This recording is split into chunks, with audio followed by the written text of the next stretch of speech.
Amazing audience, we are live with Jeanette Rosiek. How are you doing, Jeanette? Good. Nice to meet you. You too. How's your day?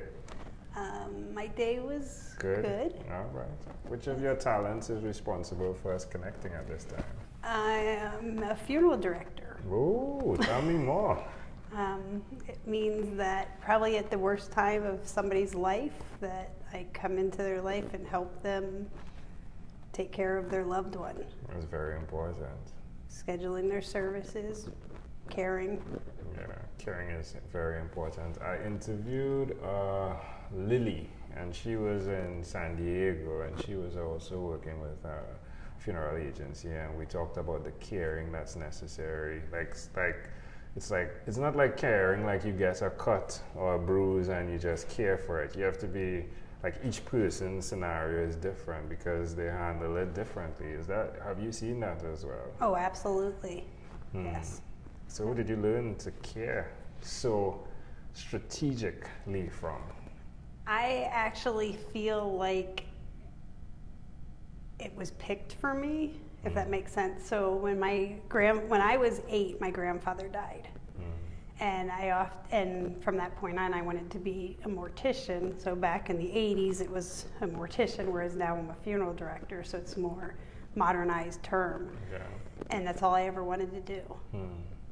Do you have challenges with other people and the way they interact with when you say what your career is? Oh, absolutely. It's fun now, isn't it? I can imagine. The other day I was texting one of my friends and I put in something funeral director and it changed it to fun director. And I was like, I did not say fun director. And I was like, that's totally different. He's like, well, maybe it's not. Yeah. And then, it's funny you say that because I was putting an online dating thing together, and when somebody I know said, "Don't put that you're a funeral director," they're like, "That'll freak people out." Yeah. So she said, "Put customer service." Like, okay. I have a friend that runs a funeral agency in Trinidad, yeah? And one day I was with him and we're having a meeting and we're speaking and he says, "I'm coming just now, right?" So he has to go out and there's a long driveway, but he has to go out of the funeral agency, the funeral home, right? And then he came back. So I was like, well, why didn't the person just drive in? He was like, no, that person would not drive in. They refuse. That's like, they have fears, yeah? Yeah. So but you overcame that fear. I was never afraid. Yeah. There's more likelihood of you hurting me than a deceased person, but people don't get that. Yeah, definitely. A deceased person with gas though could hurt you. Right, they're not. Like flatulent. Oh. Yeah. Okay, that could hurt you. Because they move, right? Sometimes they could. They don't. Well, they could move, No. like with a certain person, no? People. I've been a funeral director for 25 years. No one has ever moved. No. Oh, there we go. No. Oh, there we go. So. Yeah, the proof is in the pudding. I know. I was like, when people tell me that, they're like, this person sat up. I'm always like, okay, and I just move on because I'm like, it didn't doesn't happen. All right. No. What's one other thing you've done consistently over the last 3 years? Probably just like with meeting with families, and it's hard to fake caring, if that makes sense. Like, and I'll hear that from people, like, thank you for caring.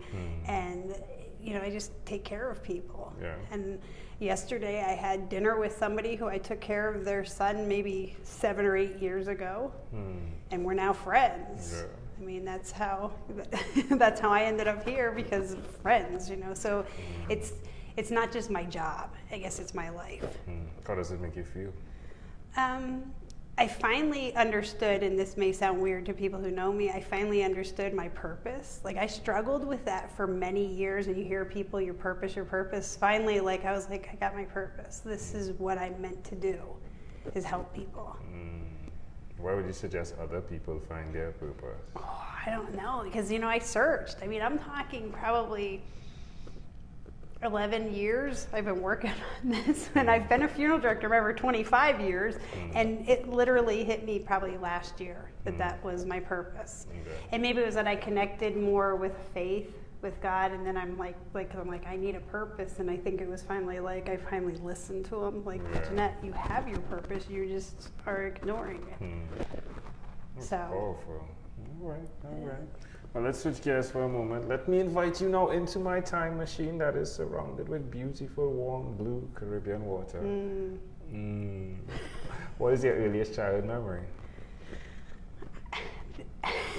I remember sliding under a fence in a house that I don't remember living in. But one time I asked my mom, did I used to slide under a fence? She said all the time. It was in Pennsylvania, so snow on the ground. And in the wintertime, we would sled down a hill, and to get back in, I would slide under the fence. And I can picture myself sliding under this fence, but I never remembered living there. And I asked my mom one day, she said, that was our house in Germansville. And she said, and you used to slide under the fence all the time. And I was only like 2. Wow. I know, but that's the only part of that I remember. Why do you think it's so clear, though, that particular memory? Yeah. How do you see that memory connecting to who you are today? I don't think I do. I don't know. Ooh. Do you think there is? There I probably think is so, a yeah. connection sliding through life. I don't know. Well, here's what I would say. Can I offer an interpretation to the thought picture you created in my mind?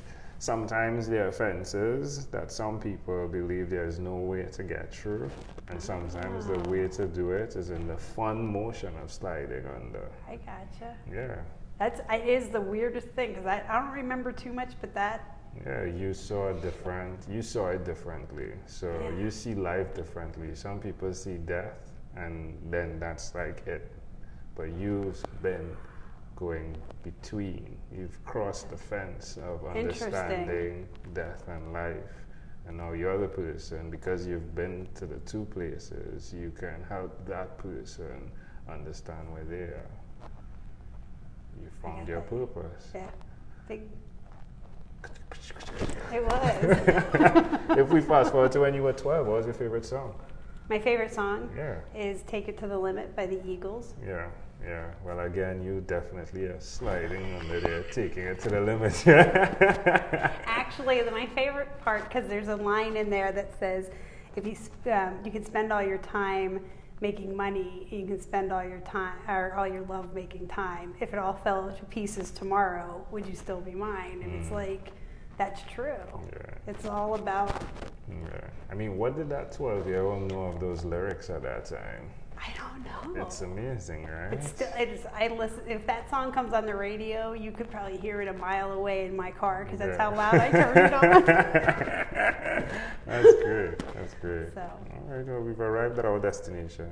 But before we get off of this time machine, there's a small declaration form. So it's yes or no, possibly a bit more. We're going to move pretty quickly here. Are you ready? I'm ready. Jeanette, have you chosen someone to pass on your skills to? Yes. Yeah. Are you married? No. Do you have children? No. Do you believe in God? Yes. Do you have an inner circle of friends? Yes. Do you watch TV for more than 3 hours a day? No. Or about 3 hours a week? Sometimes. What about screen time, the phone and or the computer? Is it more than 8 or less than 8 hours a day? Oh, less. If you had to share with us your own unique real statement, a statement that represents who you are, Jeanette, what would you say? Oh, a statement. Well, can I use somebody else's Sure. quote? Because there's a Ralph Emerson, is it an Emerson quote to say that if even one life breathed easier because I have lived, that is to have succeeded. I love that. I love that. Yeah, that's I great. actually have it on my wall above my desk with a picture of a family that I helped. Could you say it one more time? I think it's If- to know that one life has breathed easier because I have lived is to have succeeded. Yeah. This is to have succeeded. Well, that's great, though. That connects, though. I love it. Jeanette, this was a great pleasure. Before you leave, is there anything else you'd like to share with our amazing audience? No? I don't You're good? think so. Yeah. She says, like, I don't want to Oh, look no. over there. Jeanette, thank you for being on What is Inspired by 12-Minute Convos with Angela Jones. Thank you. Did you have fun? I did. High five me. Boom. You were great.